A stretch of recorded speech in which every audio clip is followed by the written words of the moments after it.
Witam wszystkich. Na tym filmiku pokażemy Tobie, jak samodzielnie wymienić filtr powietrza w Volkswagen Golf 3. Sprawdź znajdujący się poniżej opis do linków do naszego sklepu internetowego, w którym możesz kupić części zamienne.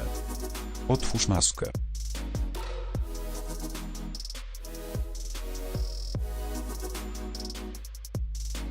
Użyj śrubokrętu marki Philips.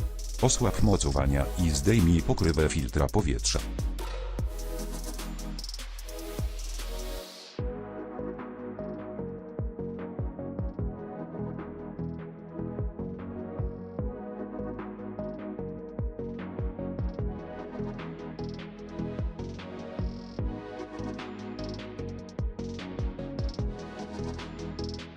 Wyjmij filtr powietrza i zainstaluj nowy na jego miejscu.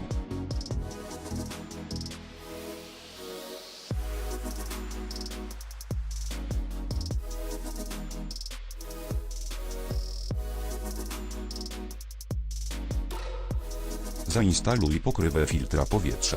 Przymocuj ją. Użyj śrubokrętu marki Philips.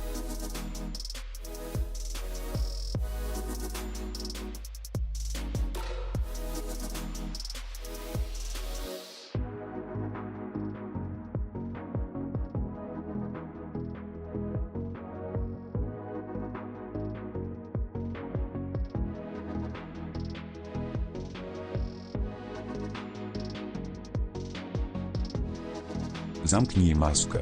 Dziękujemy za obejrzenie naszego tutorialu. Zapisz się na kanał Autodoc i nie przegap nowych filmików. Miłego dnia.